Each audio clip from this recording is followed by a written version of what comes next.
तो जाहिर सी बात है कि टेंशन लेना आपके लिए बेहद हानिकारक है और इसलिए आज हमारे साथ स्टूडियो में दो खास मेहमान भी मौजूद हैं जो आपको बताएंगे कि ज्यादा तनाव और टेंशन लेने पर क्या इसका असर आपके शारीरिक और मानसिक स्वास्थ्य पर पड़ता है और इससे छुटकारा कैसे पाया जाए। और इसलिए आज हमारे साथ स्टूडियो में मौजूद हैं डॉक्टर मोहित शर्मा और डॉक्टर हेमिका अग्रवाल, दोनों मनोचिकित्सक हैं और आप दोनों का बहुत बहुत स्वागत है। और सबसे पहले डॉक्टर मोहित शर्मा, मैं आपके पास आऊंगी क्योंकि आजकल की लाइफ में देखा जाता है कि चाहे बच्चे हों, बड़े हों, बूढ़े हों, हर कोई किसी न किसी बात को लेकर टेंशन में, स्ट्रेस में, तनाव में रहते हैं। लेकिन इन सभी चीजों को समझा जाए तो क्या टेंशन स्ट्रेस से अलग है और कैसे इसकी शुरुआत होती है जो आगे चल के आपको ज्यादा नुकसानदायक हो सकते हैं?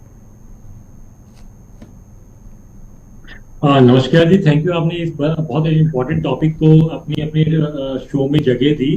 मानसिक परेशानियां जो हमारे समाज में बन रही है उसका एक सबसे मूलभूत कारण आपका टेंशन और स्ट्रेस है। टेंशन की स्टार्टिंग की हम बात करें, ठीक है, दुनिया में हर इंसान को टेंशन हो सकती है, हर इंसान को टेंशन होती ही है। मेरी आवाज सुन पा रहे हैं? जी जी जी डॉक्टर मोहित, आपकी आवाज आ रही है, अपनी बात पूरी कीजिए। हमारे जीवन में हम जब कोई भी काम करते हैं, किसी भी चीज के लिए हम करते हैं, किसी भी उम्र के हैं हम, हमें कुछ ना कुछ स्ट्रेस, कुछ ना कुछ टेंशन जरूर होती है। डिपेंड करता है कि वो स्ट्रेस कितनी है, हम उस स्ट्रेस को कितना ज्यादा झेल सकते हैं, हमारे अंदर रेजिलियंस कितनी है, हमारे अंदर स्ट्रेंथ कितनी है और उसको मैनेज हम किस तरीके से कर रहे हैं। छोटी सी बात ही इतनी ज्यादा हो गई है और हमारे को जो आपने अभी बहुत खूब तरीके के सिम्टम्स दिखाए हैं, क्या वो सिम्टम्स आने लगे हैं। स्ट्रेस होना अपने आप में खराब नहीं है, लेकिन वो स्ट्रेस अपने आप में टेंशन बन जाए और उससे सिम्टम्स आने लग जाए, वो एक ट्रबलसम बात है। ठीक है, लेकिन डॉक्टर हेमिका, ये भी समझना जरूरी होगा कि इस बात को कैसे समझें कि अब ज्यादा टेंशन लेना आपके शारीरिक तौर पर आपके लिए ठीक नहीं है और मानसिक तौर पर भी आपको काफी दिक्कतें हो रही है। उस सिम्टम्स को कैसे समझें और कब इस बात पर ध्यान दें कि अब आपको जरूरत है अपनी आदतों को बदलने की, टेंशन कम लेने की? हाँ, देखिए, मुझे डॉक्टर मोहित की ये बात बहुत अच्छी लगी कि ऐसा कोई इंसान नहीं होगा जिसको टेंशन नहीं होगी। और इसमें मैं थोड़ा ऐड करते हुए ये इसी पे बताना चाहूंगी कि टेंशन जो है सिर्फ ऐसा नहीं है कि खराब है। टेंशन कभी भी, या स्ट्रेस, जैसे जो करेक्ट टर्म है स्ट्रेस जो है वो अच्छा भी हो सकता है, जिसे हम यू स्ट्रेस कहते हैं। खराब स्ट्रेस डिस्ट्रेस है, यू स्ट्रेस प्रोडक्टिव होता है। इसका होना बल्कि हमारे लिए जरूरी है। जैसे एग्जाम्स का टेंशन, अगर एग्जाम्स या हमारे लिए टारगेट्स नहीं होंगे जीवन में तो हमारा जीवन बिल्कुल ही दिशाहीन हो जाएगा, हमारे लिए कोई मोटिवेशन नहीं रहेगा काम करने का। तो हर इंसान के लिए, जैसे जानवर भी होते हैं, उनके लिए खाना ढूंढना एक स्ट्रेस है और जिंदगी में जिंदगी जीने का मोटिवेशन है। तो यू स्ट्रेस में जब हम रहते हैं तो वो प्रोडक्टिव होता है। अगर स्ट्रेस बहुत बढ़ जाता है, इतना बढ़ जाता है कि हमारी प्रोडक्टिविटी खराब होने लगती है, तो हम कहते हैं कि जब हमारी प्रोडक्टिविटी खराब हो रही है, this is not good stress, जिसको हम टेक्निकल टर्म्स में फिर डिस्ट्रेस कहते हैं। ये हैंस सेलाई, एक साइंटिस्ट है, उन्होंने ये कर्व समझाया था।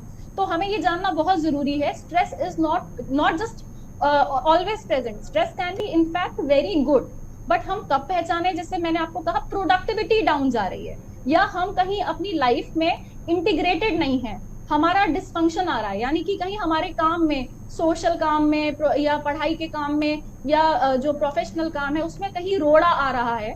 और एक है शारीरिक सिम्टम्स आ रहे हैं। आज की तारीख में हम मेंटल और शारीरिक सिम्टम्स में डिफरेंशिएट नहीं करते और हम मानसिक स्वास्थ्य को भी शारीरिक स्वास्थ्य का ही हिस्सा मानते हैं। हर मानसिक लक्षण के पीछे केमिकल्स का कुछ रिएक्शन या केमिकल्स का डिस्टर्बेंस मानते हैं। तो उसमें भी हर मानसिक लक्षण के पीछे हम फिजिकल बेसिस मानते हुए उसे शारीरिक लक्षणों में ही इंक्लूड करते हैं। तो जैसे आपने बताया कि शारीरिक सिम्टम्स भी हो सकते हैं, जैसे कि भूख ना लगना, वजन कम होना, सीने में दर्द, घबराहट यहाँ तक कि कब्जियत या दस्त, ये सारे लक्षण आ सकते हैं। और जो आपने बाकी जो हम कन्वेंशनली मेंटल सिम्टम्स बोलते आ रहे हैं, जैसे इमोशनल डिस्टर्बेंस, दुखी होना, नेगेटिव थिंकिंग, ये सारी अगर जरूरत से ज्यादा बढ़ जाए, ये सारे लक्षण अपने में एबनॉर्मल नहीं है। इनकी फ्रीक्वेंसी जब इतनी बढ़ जाए या इनका जो स्ट्रेंथ है, इनकी तीव्रता इतनी बढ़ जाए कि हमारी प्रोडक्टिविटी खराब हो या हमारा नॉर्मल रूटीन खराब हो रहा है, सोसाइटी में हम सोसाइटी से टूट रहे हैं, तब हमारे लिए इंपॉर्टेंट है पहचानना कि अब हम प्रॉब्लम में हैं, हम डिस्ट्रेस में हैं, शायद हमें अवसाद की बीमारी या एंजाइटी की बीमारी के पास जा रहे हैं और अब हमें हेल्प की जरूरत है और अपने को इससे बचाने की और बाहर निकालने की जरूरत है। ठीक है, लेकिन डॉक्टर मोहित शर्मा, यहाँ पे समझना ये भी जरूरी होगा कि जब हम बात डिप्रेशन की करते हैं, स्ट्रेस की करते हैं, तो एक ऐसे टर्म है जिससे लोग डरते हैं कहीं ना कहीं, लेकिन हम ये बात नहीं समझ पाते कि यहाँ तक पहुंचने के लिए भी क्या हो सकता है कि हम छोटी छोटी जो टेंशन लेते हैं वही आगे चल के आपको ज्यादा दिक्कत देती हो, जिसके चलते आप चाहे हमेशा स्ट्रेस में रहना या डिप्रेशन तक जाना, वो इसी के